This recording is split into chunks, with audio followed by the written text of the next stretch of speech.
Good evening. Welcome. It is a thrill and a joy to have you and to be here tonight together. And I want to start actually not by asking Allyson anything, but by sharing, since it feels like for the moment we're a family, right? For the evening we're coming together. Share with you the absolute absurdity of my sitting here, because as I said to Allyson and Wale, I said I couldn't pass the high school physical ed exam. You know, the standard exam, all you have to do is hold yourself like this for like 20 seconds. And I cheated. I was like putting my foot on the bar below to take weight off because I couldn't do it. So here, of course, here I am in between a former professional football player and a gold medalist Olympiad. Of course. First of all, Jane, it's I told Allyson this earlier. I'm just a regular athlete compared to what I don't know why you keep saying that. Please, he does. Allyson, a round of applause, please, for just being an amazing world-class athlete. And me being up here at front, it's an honor. I see you and the greatness that you have and the example that you've been for our community. I applaud you. So thank you again for the excellence. Thank you so much. I appreciate that. Really, what an honor to be here with you. So let me please tell you all to be totally comfortable, make noise, clank your plates, eat more food, enjoy yourself. We'll have just a little bit of conversation here, but please don't stop enjoying. And by the way, for anyone who doesn't know Wale runs our athlete and entertainer business. And we are lucky, all of us at UBS, to work alongside him every day. Thank you, Jen. Thank you. All right, so let's dig in here, which is so juicy and exciting. The Wes spoke, and I think all of us here in the room were in the room on the deck. We were so moved.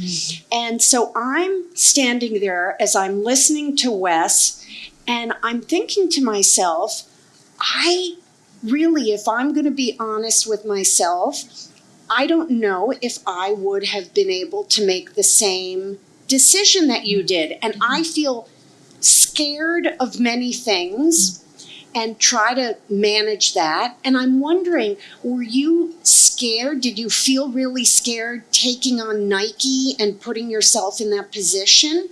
Yeah, I think scared is an understatement. I was absolutely terrified. And I think the thing that really made me, so scared was because I had friends of mine, teammates and colleagues who had gone through this. They had started families, they had hit pregnancies, they had contracts paused or terminated, and they lived that. And I watched them, and I saw their struggle. And so, as a teenager, I started as a professional, and I had been witnessing this go on for so long. And was it a presumption of that's just how it goes? Absolutely. I think, I started to think back why, because I always had this thought of like, when I start my family, I'm probably going to be done running, I'm going to be done with my sport. And I don't think that there was ever a time, there wasn't, that someone sat me down and said like, no, you need to wait. But it was literally what I saw. I saw, women just struggle. And it wasn't that they weren't capable, but there was never someone who was celebrated. There was never a mother who was celebrated, who was, dominating. Like, yay, you had a baby. Absolutely. It was more like, this is happening in the shadows. This is a fight. This is a struggle. You no longer have sponsorship.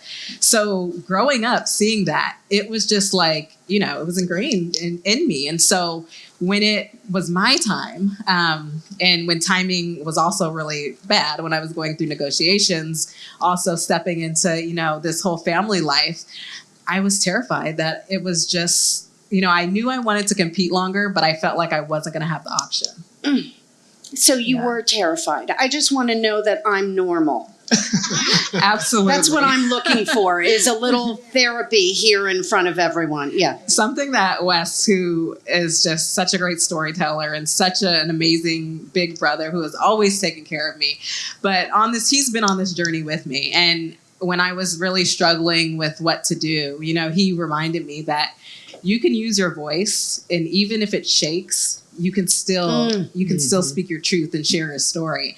And I felt like that was me. Like I was, I've never been one who's really outspoken. I've never had big, bold opinions. I've always been an athlete who's hyper focused on performance. Like my job is to get medals, get world records, that's what it is. And so to think that I would step out in this way was just so unlike me. But also it was the importance of it and just the deep belief in doing the right thing that really shifted things for me. Jane, you made a good point, especially when you talk about your brother. And as I sit here the whole night, I go down to the Say store and I can't get any shoes for myself, but whatever. But what it brings me to is to the question that I think men in my position, now I'm leading a business, former athlete, I've done well for myself. How do I get behind your movement, women, maternity issues, without getting in the way, without being the megaphone for women? How do I help you and other women in your position? I think even asking that question is incredible, having that support. I think listening is huge, and really listening, to what women need and how we can be supported. I think amplifying the story, really, sharing it. I mean, that was the incredible thing about when I came out with the New York Times op-ed that was both amazing and heartbreaking, was that there was this outpouring of women with their own stories. And it wasn't sports, just the sports industry. It was across all industries and story after story of a similar experience. And it's crazy that, this was not long ago. This is a couple years ago that this was all happening. And so we have a lot of work to do. And I think it's calling out inequalities as we see them and really being bold with it and taking action. I think that's that second part, taking action. A lot of times, especially in the communities, we hear a lot of rhetoric. We hear talk all the time. A big event happens in our communities, and now everyone wants to say, well, we need to start hiring more people. If we take a more, approach where we're taking the lead on things, not waiting for the op-ed to come out. As a community, I think UBS, and which is why I applaud what we're doing here with our women's segment and in the athlete and entertainer segment, is that we want to not just have these discussions, but we want to make sure that we're taking action. So I think that last part that you talked about taking action, for me, it hit home. And thank you for being a leader with that. Yeah, absolutely. Yeah. And it's true. It's true what you say. It's not just an issue of athletes. That's sort of a place that we all gather and look and are very interested in. But the not being mom friendly or welcoming to that stage of life or making accommodations, that challenge is across all industries. Yeah, I think, something that I have in common with so many women is that at some time in life, we've been told to know our place. And we've been told that our story is over, or, things just start to slip away once you have a family. You're taken off of certain things, or you have less responsibilities. And for me, going to Tokyo, my 5th Olympic Games was so special because for the first time, it was bigger than the clock. It was bigger than, running for a medal. And it meant so much more because I had connected with all of these people who had been in a similar situation.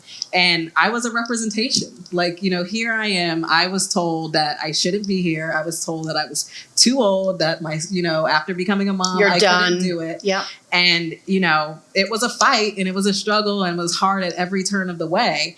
But, you keep fighting and you keep going. And I feel like that, that pushed me so much to be the representation and to have so much more to run for. And when you won and won, and were you like, Yeah. Look at me now. Like, did you have, because I would. I did have a little moment when I crossed the finish line and I looked down at my spikes and these beautiful handcrafted safe spikes. And I was like, man, I did this in my own shoes. Wow. Yeah. So Incredible. But if here's my thing, what I've been trying to get across to the financial world with athletes and, people in general, we tend to be good people, right? We tend to want to give back to our communities. A lot of times they see athletes and they see this group of men or women around us and they call them entourages or posses. But again, it's, I think, our way of giving back. For you, let's say the Nike situation never happened. Would you have had this sense of finding a way to give back to your community or be an example for people? Would you have done that? That's a great question. I think, my whole journey, it's just been a really organic experience.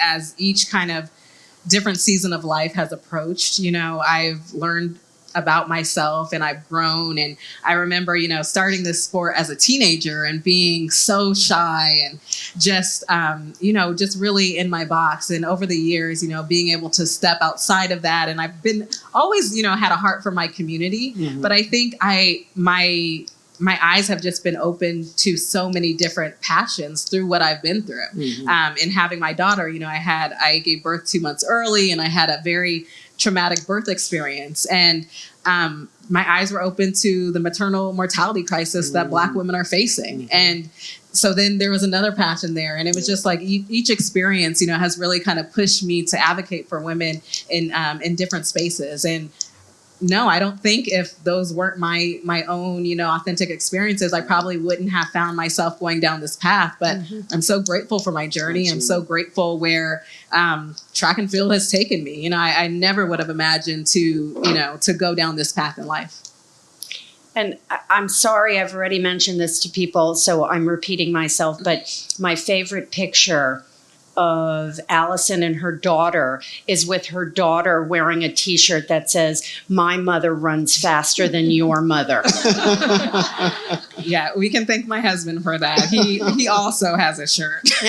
My wife is faster than you. It's a whole thing. Well, I can assure you, my daughter is here and she will never, Allie, say hi. She will never, ever, ever Allyson, wear that can we shirt. get a shirt that says, "My mother runs faster than your father," too? That would work too, okay? I like that. Let's be real. Let's be real, okay? All right. So Wes did an incredible job talking about our Own Your Worth. We have a real platform for women. We call it Own Your Worth, run by Carrie, who spoke earlier. And yay! And I wonder, you had to find that strength somewhere. You had to find the inspiration. Where did you find, you said you weren't a big opinion person. Yeah. Where did you find the strength, the force to own your worth? I think it's really interesting because I think I really struggled, there at the beginning. I think, as an athlete and when you're dealing with, someone offering you an amount of money, it can really get tricky messing with your head with just your own value. You start to believe that, well, maybe I am done. Maybe, that is my worth. And maybe it is time for me to move on. And so I think I was really doubting that, especially in the early on stages where I had just had my daughter, she was in the NICU for a month and I was dealing with my own health complications. And I just felt so far away from ever being at an elite level. And I was feeling just so low. I had to hide my pregnancy for so long. I was training. How did you do that?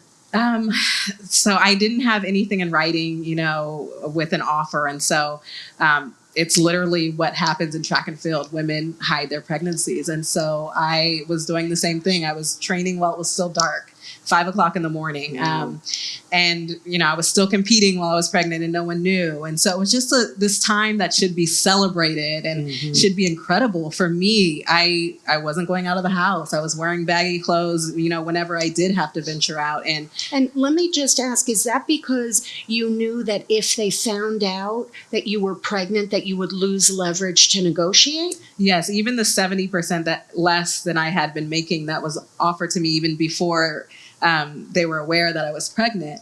I knew that because I didn't have anything on paper yet, if they did know that I was pregnant, then that would probably disappear as well. So it was a really delicate, situation. And I was still trying to navigate all of that as well. And so it was a time that was just really difficult. But to go back to really what you asked, I think what helped me with my worth was just my circle, my family. I come from a very, long line of strong women. And for me, I never saw anything different in my family. It's a family that, definitely has more women than men, and just, women who have always made a way, out of difficult circumstances. And I've seen that, I've seen that lived. And so when it came time, to find that strength and that courage, I leaned on, my mom and, my support system and Wes, who has literally walked every step of this journey with me. And, Wale, you asked how can men support, he was like this huge support to me, just by encouraging me, and being there no matter what happened. I knew that I was going to have my family to fall back on. It's a great story. I mean, I think that's great. And Wes, thank you, Wes, for being a big brother. The question I'll have for you, Allyson, is starting the business. We see the store. Everyone has your shoes on. For an athlete getting into the entrepreneur spirit, we see now that's big for us. Yeah. Tell us about the low times. Tell me something about the bumps that came across your way, but you were able to push through. Tell us about that. Yeah, we built Sage during the pandemic. And so already, it was really challenging. And so, of course, we have gone through, our bumps in the road, and whether that's, supply chain or whatever, has happened. But I think the most incredible thing is we have this great team. And being an athlete that has, been in an individual sport, it has really been cool for me to come together and just be deeply collaborative with others and see, we have so many experts in their areas, and we are a team, and there's going to be storms, but I believe that I'm so confident that we can navigate those with just our incredible support that we have. How did your team earn your trust? I mean, Wes had it. That's your brother. So you kind of have a leg up with that. And sometimes, entertainers and athletes get in trouble with family members too. It's not always a great relationship.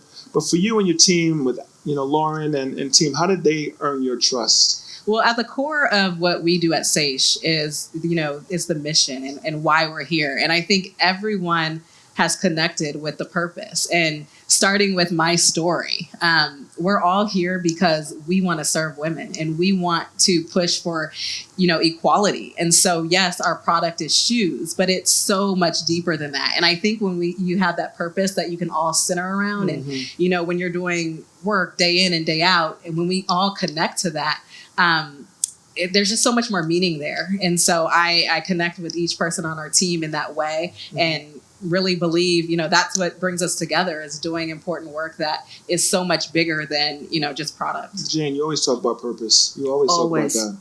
Always. Yeah. Because we need something beyond our just hour to hour. There has to be a bigger something that we're all working towards. And I'm a big believer you have to constantly ask yourself, because it changes. Tonight, the answer is going to be different than what it is in 3 days or 3 months or 3 years.